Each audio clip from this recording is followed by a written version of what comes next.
তো hey guys, welcome back to আমার channel. তো আজকে হচ্ছে আমাদের বাড়িতে মনসা পূজা। তো সকালে খুব তাড়াতাড়ি ঘুম থেকে উঠলাম। সেটা আবু এখনও ঘুম থেকে উঠছে না, আমি উঠছি। তারপরে উঠে গেছে একবার স্নান, কিন্তু আমরা রয়ে গেছে সকালে স্নান করে সে ঘরের কাজ টাজ কিছু করছি। এবার আবু উঠছে, তো মা আর বাবু পূজা করবো, আমি পূজা করতাম না। তারপরেও ঘরের কাজ কিছু করে দিতেছি, তারারে সাহায্য করতেছি। আর বাইরে প্রচণ্ড বৃষ্টি হইতেছে সকাল থেকে।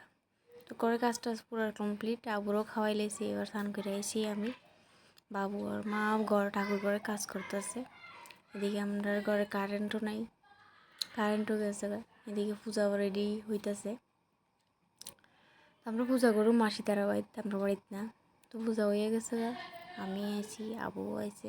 আমরা একটু লেটই আইছি, বৃষ্টি লেগে আইতে পারছি না। মা আর বাবু পূজা করছে। এই হয়েছে আমরা এখানে পূজা। এদিকে আমার শোনা সারাক্ষণ ঘরে শুধু দুষ্টামি করবো। তার বাবু নিচের মধ্যে ঘুমাইছিল, তার বাবুরে উঠে সেরা এবার তাই ঘুমাইব। আর আমাদের সময়টাও অনেকটা খারাপ যাইতেছে, হাসি খুশি যাইতেছে ঠিক আছে, কিন্তু ভালো যাইতেছে না সময়টা। দিনকাল একদম খারাপ যাইতেছে। রাত্রে হয়েছে মনসাপতি বইরে সেরা শেষ আমাদের আজকের ব্লগ, মনসা পূজার ব্লগ। যারা যারা ভালো লাগছে তারা অবশ্যই কমেন্ট, লাইক আর সাবস্ক্রাইব করো। আজকে লাগে এর দূরে।